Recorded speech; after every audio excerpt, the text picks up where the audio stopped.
வணக்கம் அன்பர்களே. இந்த வீடியோல நம்ம சனி வக்ரகால பலன்களை பத்தி பார்க்க போறோம். சனி வக்ரம்னா என்னது, வெவ்வேறு ராசிகளுக்கு இதனால வர பலன்கள் என்ன, ராசி நட்சத்திரங்களுக்கு பரிகாரம், அப்புறம் எந்த கோவில்களுக்கு செல்லலாம், இத பத்தி எல்லாம் நாங்க பேசியிருக்கோம். சோ கடைசி வர இந்த பதிவு பாருங்க. வணக்கம் சார். வணக்கம், எப்படி இருக்கீங்க? நல்லா இருக்கேன். சொல்லுங்க சார். இப்போ 26ஆம் தேதி ஜூலை சனீஸ்வரர் வக்ரமாறாரு. ஏதுமா இவ்வளவு கோச்சாரம்லாம் நீங்க பர்ஃபெக்டா பிடிச்சு வச்சிருக்கீங்க? அதுவும் அது டிசம்பர் 11 வரைக்கும் அதோட எஃபெக்ட் இருக்கு. அதையும் நான் படிச்சுட்டு வச்சிருக்கேன். சோ இப்ப வக்ரமாறாரு அப்படின்னா என்ன அர்த்தம், அதனால உள்ள எஃபெக்ட் என்னது ஒரு ஒரு ராசிக்கும் அப்படிங்கறது எனக்கு கொஞ்சம் நீங்க எக்ஸ்பிளைன் பண்ணுங்க. வக்ரம் ஆகிறார் அப்படின்னாக்க இது சூரியன்ல இருந்து ஒரு கிரகமும் இருக்கக்கூடிய டிஸ்டன்ஸ்க்கு பொறுத்த மட்டும் ஒரு கிரகம் ஒரு டைம் பீரியட்ல வக்ரம் ஆகும். ஓகே. ஸோ இப்போ சூரியன் கடகத்துல இருக்கும் பொழுது, கடகத்து கிட்டக்க வரும் பொழுது, இல்ல கடகத்துல இருக்கும் பொழுது அவர் இப்போ மீனத்துல 9ஆம் இடத்துல இருக்கும் பொழுது அவர் வக்ரமாகக்கூடிய ஒரு சூழல் அமையும். இது நமக்கு டிசம்பர் 11 வரைக்கும் இருக்கு. அந்த லாஞ்சிடியூடினல் டிஸ்டன்ஸ் திரும்பி பேலன்ஸ் ஆகுற வரைக்கும் இந்த இது இருக்கும். ஒரு கிரகம் வக்ரம் ஆகுறதுன்னா அது மெயினா இந்த காரணத்தினால. இதோட மேஜர் எஃபெக்ட் என்னதுனாக்கா, இப்போ பொதுவா ஒரு கிரகம் வக்ரம் ஆகுறதுன்னா அதுக்கு பிந்தின வீட்டுகளுடைய பலன்களை தர வேண்டிய ஒரு அவசியம் வந்துடும். இப்ப மீன ராசிலேயே இருந்தாலுமே சனீஸ்வரர் கும்பராசியோடைய எஃபெக்டையும் மகர ராசியோடைய எஃபெக்டையும் ஸ்ட்ராங்கா தர வேண்டிய ஒரு கட்டாயம். அதே மாதிரி அந்த வக்ரமான கிரகங்கள் எல்லாமே ராகு கேத்துக்கள் கூட இணைஞ்சிரும். ஏன்னா ராகு கேத்துக்கள் நேச்சுரலாவே வக்ரமான கிரகங்கள். சோ பலன்கள் எல்லாமே பேஸ்ட் ஆன் ராகு கேத்து என்ன ஸ்ட்ரெங்க்ல இருக்கு, அவங்களோட நேட்டல் சார்ட்ல எப்படி இருக்கு, அதே மாதிரி கோச்சாரத்துல எப்படி இருக்குங்கிறத சார்ந்து அந்த ரிசல்ட்ஸ் வர ஆரம்பிக்கும். சோ ஒரு வக்ரம்ங்கிறதுனால இவ்ளோ சேஞ்சஸ் வருது. ஆமா. சோ அது ராகு கேதுக்கள் கூட இணையம்னு சொல்லும் பொழுது அந்த எஃபெக்ட் சம்டைம்ஸ் ரொம்ப பேடாவும் இருக்கலாம், இல்ல பயங்கர அதிர்ஷ்டமாகவும் இருக்கலாம். ஏன்னா இவா ரெண்டு பேரும் ராகு கேதுக்கள் ரெண்டும் சாயா கிரகங்கள். சோ அதிருஷ்யம் அதிருஷ்டம் எல்லாமே தரும். அதிருஷ்யம் இல்லையா, அது சாயாகிரகம் என்ன ஏதுன்னு தெரியாது. அப்படிங்கறதுனால திடீர்னு ஒரு லாட்டரியும் அடிக்கலாம், இல்லாட்டி மேல நல்லா இருந்தா புத்திர கீழவும் விழலாம். இப்ப டிசம்பர் 11 வரைக்கும் இப்படிதான் இருக்கும். டிசம்பர் 11 வரைக்கும் சனீஸ்வரர் வக்ரமா இருப்பாரு. அதுக்கு நடுவுல சுக்கிரன் வக்ரம் ஆவாரு. 3 அக்டோபர்ல இருந்து ஆரம்பிச்சு 14 நவம்பர் வரைக்கும் அவரும் வக்ரமா இருப்பாரு. நான் படிக்கல சார். புதனும் வக்ரமா இருப்பாரு. அவர் 24 அக்டோபர்ல இருந்து ஆரம்பிச்சு 14 நவம்பர் வரைக்கும் அவரும் வக்ரமா இருப்பாரு. எல்லாமே துலா ராசிலேயே வக்ரமா இருப்பாங்க. சோ இது பேசிக் கிரகச்சாரம். இது இப்ப மீன ராசியில வக்ரமா. ஆமா, அவர் மீனத்துல இருக்கிறதுனால மீனத்துல வக்ரம் வராரு. அதே மாதிரி குரு 31ஆம் தேதி அக்டோபர் இங்க மாறிடுவாரு, சிம்மத்துக்கு அதிச்சாரமா போவாரு. சோ இவ்வளவு விஷயங்கள் நடக்கக்கூடிய ஒரு சூழல். சோ இதோடைய தாக்கம் வெவ்வேறு மாதிரி இருக்கும் ஒரு ராசிக்கும். இப்போ மீன ராசியில தான் வக்ரம் வராரு அப்படின்னா மீன ராசிக்காரர்களுக்கு என்ன பலன்? மீன ராசிக்காரர்களுக்கு ரொம்ப ஜாகிரதையாக இருக்கணும்.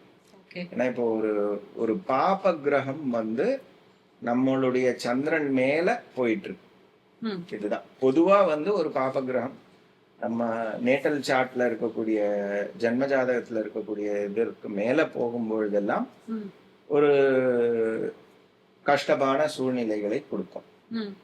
அதுல நம்ம தப்பிக்கிறது நமக்கு அதே தசாபுக்தி இல்ல அப்படிங்கிற ஒரு விஷயத்துல நிறைய விஷயங்கள் தப்பும். அதே மாதிரி அந்த கிரகத்துக்கு ஒரு சூப்பருடைய பார்வையோ இதுவோ இருந்தா தப்பும். மெயினா தசாபுக்தி சிங்க் ஆக கூடாது, ஆச்சுனாக்க. சோ இப்போ வக்ரம் ஆகிறார் அப்படிங்கும் போது அவர் ரேவதி நட்சத்திரம் 2ஆம் பாதத்துல வக்ரமாறு. அவர் 20 ஆகஸ்ட் வரைக்கும் ரேவதி நட்சத்திரம் 2ஆம் பாதத்துல வக்ரமாயே இருப்பார். சோ ரேவதி நட்சத்திரக்காரர்கள் எஸ்பெஷலி, எனக்கா ரேவதி நட்சத்திரக்காரர்கள் எஸ்பெஷலின்னு ஏன் சொல்றோம்னாக்கா, நமக்கு ராகு கேத்துவுடைய தாக்கமும் அவங்களுக்கு இருக்கு. ம் ம் அவர் வந்து நமக்கு வந்து ஆகஸ்ட் 2ஆம் தேதியோ என்னமோ வந்து ராகு வந்து இதுக்கு போயிடுவார், சதயத்துக்கு போயிடுவார். சாரி, சதயத்துல இருந்து அவிட்டத்துக்கு போயிடுவார். ஓகே. அவிட்டத்துக்கு போகும்போது ஒரு தாக்கம் வந்து இவர் மேல இருக்கும், ரேவதி மேல இருக்கும். ம் அதே மாதிரி இன்னொரு தாக்கம் வந்து பரணி நட்சத்திரத்து மேல இருக்கும். ம் சோ இந்த தாக்கம் இருக்கிறதுனாலயே இவங்க வந்து ரொம்ப கேர்ஃபுல்லா இருக்கணும். ஓகே. என்ன கேர்ஃபுல்லா இருக்கணும் அப்படின்னாக்கா, உடல்நிலை first and foremost. Okay. Health பாத்துக்கணும், ம் ஃபினான்ஷியல் சிச்சுவேஷன் பாத்துக்கணும், ஃபேமிலி சிச்சுவேஷன் பாத்துக்கணும். ரேவதி நட்சத்திரம் 2ஆம் பாதத்துல இருக்கிறதுனால இவங்களுக்கு நிறைய விஷயங்கள் வந்து மகரம் சார்ந்த விஷயங்களாக இருக்கும். நடக்கும். மகரம் அப்படின்னு சொல்லும்போது இவங்களுக்கு 11ஆம் இடம், ஓகே. மூத்தவர்களுடைய ஆரோக்கியம் இதெல்லாம் பாத்துக்கணும். பாத்துக்கணும். அதே மாதிரி கிடைக்கக்கூடிய லாபங்கள் பரிபூர்ணமாக கிடைக்காம இருக்கிறது, ஓகே. அதுல ஏதாவது ஒரு சிக்கல் இருக்கும். அது என்னங்கறத வந்து சரி பார்க்க வேண்டிய ஒரு சூழல். ம் எப்பவுமே சனீஸ்வரர் ஒரு தடவை வக்கரமாகறாருன்னா செஞ்ச வேலையை திரும்பி செய்ய வேண்டியிருக்கும். அந்த அந்த மாதிரி. விஷயத்த நம்ம வந்து சரியா செஞ்சிருக்க மாட்டோம், அதனால அதை வந்து ரீவிசிட் பண்ணிருப்போம். இல்லாட்டி நம்ம வந்து அதை போஸ்ட்போன் பண்ணிருப்போம், அதை வந்து இப்ப பண்ண வேண்டிய ஒரு சூழல், ஓகே. Compulsion okay. அப்படிங்கிறது வந்து இந்த டைம் பீரியட்ல வந்துடும். சோ அதுக்கு ப்ரிப்பேர்டா இருக்கணும். அதுக்கு பாத்துக்கணும். அதே மாதிரி அவர் வந்து ரேவதி நட்சத்திரம் 1ஆம் பாதத்துக்கு போகும்பொழுது ம் அது வந்து தனுசை வந்து தாக்கு. தாக்கும்.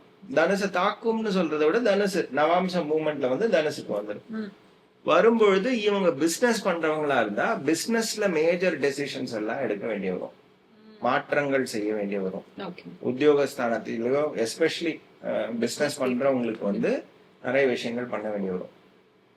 அது வந்து நமக்கு வந்து 10ஆம் இடம் சொன்னா அது வந்து பார்ஷியலா அப்பாவையும் குறிக்கக்கூடியது. அப்பாவனுடைய ஆரோக்கியம் இது சம்பந்தப்பட்ட விஷயங்கள்லயும் நம்ம வந்து கவனிச்சு பார்க்க வேண்டிய ஒரு சூழல். ப்ராப்பர்ட்டி விஷயங்கள்லயும் கொஞ்சம் வந்து நம்ம வந்து ஜாகிரதையா இருக்க வேண்டிய ஒரு சூழலாக இருக்கலாம். ஓகே. ராகுனுடைய தாக்கம் அப்படின்னு சொல்லும் பொழுது நமக்கு இவங்களுக்கு ரேவதி மேலேயே இருக்கு, பிளஸ் நமக்கு இதுலயும் இருக்கு, ஓகே. பரணி வரைக்கும் இருக்குங்கிறதுனால குடும்ப சூழல், பினான்சியல் சிச்சுவேஷன், இங்க லாபஸ்தானத்தையும் அடி வாங்குறதுங்கிறதுனால அது ஆரோக்கியம். அதே மாதிரி நமக்கு இந்த அக்டோபர் 9ஆம் தேதிக்கு அப்புறமா வந்து இங்க வந்துருங்கிறது வந்து ஒரு விஷயம். அதுக்கப்புறமா பார்த்தோம்னாக்கா டிசம்பர் 11 வரைக்கும் இவங்களுக்கு வந்து 9ஆம் இடத்தை வந்து ஜாகிரதையா பாத்துக்கணும். ஃபாரினுக்கு போய் படிக்கணும்னு நினைக்கிறவங்க, ம் ப்ராப்பர்ட்டி டீல் ஏதாவது வந்து பண்ணணும்னு நினைச்சிருப்பாங்க, வாங்கணும் இது அதுன்னு ப்ராமிஸ் பண்ணி ஒரு அமௌண்ட் வந்து ரெடி பண்ணி வச்சிருப்பாங்க. அதுல வந்து சில மாற்றங்கள் செய்ய வேண்டிய ஒரு சூழல். ம் அதை வந்து வேற எங்கேயாவது பேங்க் பண்ணிடுவாங்க, திரும்பி இந்த டயத்துக்கு இதை வந்து கொண்டு வர்றதுக்கு வந்து ஒரு பிரச்சனை இருக்கும். இல்லாட்டி ஒரு எஸ்டிமேட்டட் ரேட் ஒண்ணு வச்சிருப்பாங்க, அதை விட தாண்டி போகலாம். சோ டிசம்பர் 11th வரைக்கும் பல டிஃபரெண்ட் இதுல கஷ்டங்கள் வருது. கஷ்டங்கள் இல்ல, அது கேர்ஃபுல்லா இருக்கு. கேர்ஃபுல்லா ப்ரிப்பேர்டா இருக்கலாம் ஓரளவுக்கு. ப்ரிப்பேர்டா இருக்கணும். Prepared-ஆ மென்டலி சரி, ப்ரிப்பேர்டா. ஒரு சேல்ஸ் இது வந்து இது ஃபெயிலியர் மாடல் அப்படின்னாக்கா சேல்ஸ்மேன் ரெடியா இருப்பார்ல, எப்படி இருந்தாலும் கஸ்டமர் வந்து நம்மள வந்து திட்ட போறான், நம்ம வந்து ஈன் பார்க்கணுங்கிற மாதிரி அந்த மாதிரி ஒரு சூழல்ல இருக்க வேண்டிய ஒரு விஷயமாக இருக்கு. அதுலயும் நமக்கு வந்து அக்டோபர் மாசம் வந்து மீன ராசிக்கு 8க்குடையவர் 3க்குடையவர் சுக்கிரனும் வக்ரமாகிறார், ஓகே. 8ஆம் இடத்திலேயே வக்ரமாகிறார். ஓகே. அதே மாதிரி புதன் இவங்களுக்கு பாதகாதிபதியான 4, 7க்குடையவரும் வந்து வக்ரமாகிறார், 8ஆம் இடத்திலேயே வக்ரமாகிறார். ஓ So, இந்த 8ஆம் இடம்ங்கிறது வந்து ரகசிய எதிர்ப்புகள், கரெக்ட். ஆயுள் ஸ்தானம், ரகசிய எதிர்ப்புகள், அவமானங்கள், கர்ப்பஸ்தானம், இதெல்லாம். அதே மாதிரி நமக்கு வரக்கூடிய ஃபண்ட் ஃப்ளோ, பார்ட்னர் கிட்ட இருந்து வரக்கூடிய ஃபண்ட் ஃப்ளோ, இன்டைரக்டா இன்சூரன்ஸ் பைசா, அந்த மாதிரி வரக்கூடிய விஷயங்கள், இதுல எல்லாம் வந்து மாட்டிக்கோ. கொஞ்சம் ஜாகிரதையாக இருக்கணும். Especially pregnant ladies okay. ஒரு தடவைக்கு 2 தடவை செக்அப் பண்ணிக்கிறது தப்பு கிடையாது, பண்ணிட்டு வந்தாங்க நல்லது. ஆனா பேசிக்காவே நமக்கு இந்த கிரகங்கள் சுக்கிரனோ புதனோ சனீஸ்வரரோ வக்கரமாக இருக்காருனாக்கா இந்த பீரியட் நமக்கு இருக்கக்கூடிய டைம் பீரியட் இருக்கு இல்லையா, ஆமா. இது வந்து சூப்பர் ரிசல்ட் கொடுக்கும். ஓ ஓகே. கஷ்டங்கள் இருந்தாலும் ரிசல்ட். கஷ்டங்கள் இல்ல, அவங்களுக்கு வந்து அப்பதான் பலனே நல்லா வரும். ஓ ஓகே.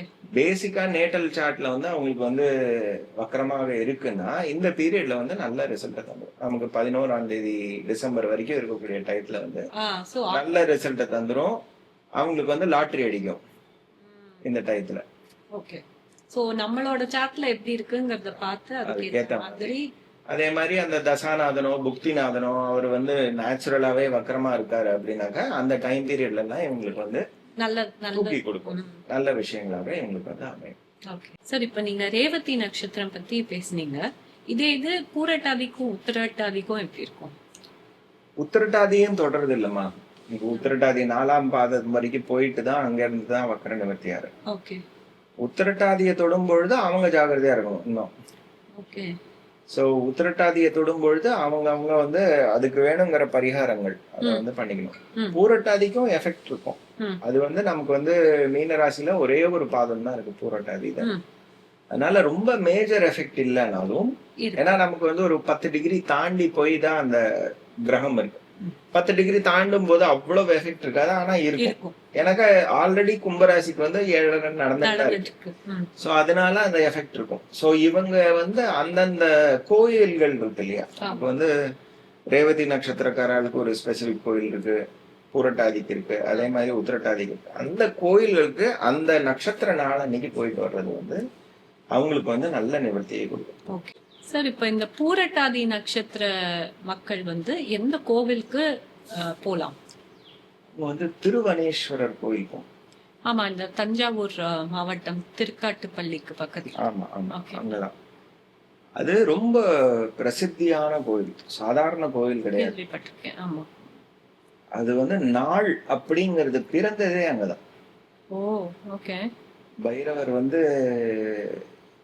கிரியேட் பண்றாரு அப்பதான். ஓகே. அது வந்து ரொம்ப விசேஷமான இது. எனக்கு வந்து நாள் சரியில்லை, நேரம் சரியில்லை அப்படின்னு சொல்றவங்க எல்லாம் போயிட்டு வரலாம். ஆக்சுவலா அங்க போயிட்டு வந்தாங்கன்னாக்கா அவங்களுக்கு வந்து நல்ல நிவர்த்தி கொடுக்கும்.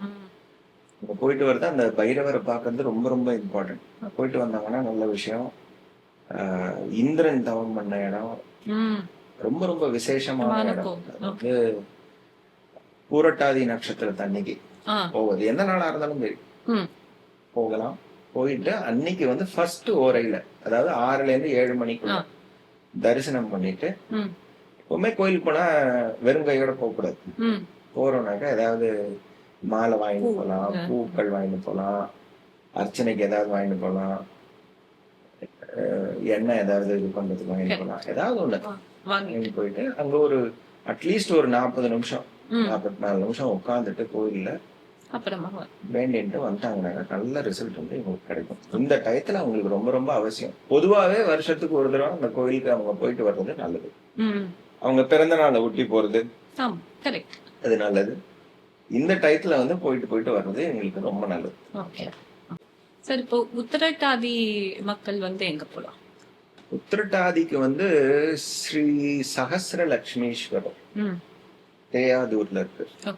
இது வந்து இதுக்கு அதிதேவதை வந்து அஹிர்புத்னியா. அஹிர்புத்னியாங்கிறது வந்து ஒரு டிரான்ஸ்ஃபர்மேஷன் பாயிண்ட். ஒரு இந்த உலகத்துல இருந்து இன்னொரு இதுக்கு வந்து ஒரு டிரான்ஸ்ஃபர்மேஷன் பாயிண்ட். பிரம்மாவே வந்து தவம் பண்ண ஒரு இது. அதே மாதிரி இது வந்து வைணவ சம்பிரதாயத்திலயும் நம்ம வந்து பார்க்கலாம். அவங்க வந்து சக்கரத்தாழ்வாருக்கும் இவருக்கும் சம்பந்தம் இருக்கக்கூடிய ஒரு இது பார்க்கலாம். தஞ்சாவூர் மாவட்டத்துல ஒரு வைஷ்ணவ திருக்கோயில்ல அஹிர்புத்னியாக்கு தனி ஒரு சந்நிதியும் இருக்கு. இந்த கோயிலுக்கு போயிட்டு வருவது இவங்களுக்கு வந்து நல்லது. அதுவும் இதே மாதிரி இவங்க வந்து உத்திரட்டாதி நட்சத்திரத்தன்னைக்கு காலையில 6ல இருந்து 7 மணிக்குள்ள போய் தரிசனம் பண்ணிட்டு, ஏதாவது பூஜைக்கு வேணுங்கிற விஷயங்கள், கோயிலுக்கு கொடுக்க வேண்டிய ஏதாவது கொடுக்கணும்னு நினைச்சிருக்காங்க பண்றது பண்ணிட்டு வர்றது, அங்க ஒரு 48 நிமிஷமாவது இருந்துட்டு வர்றது இவங்களுக்கு வந்து நல்ல ரிசல்ட் தரும். வருஷத்துக்கு ஒரு தடவையாவது அந்த கோயிலுக்கு போயிட்டு வர்றது உங்களுக்கு நல்லது. இவங்க பிறந்த நாளை ஒட்டி போயிட்டு வரலாம்.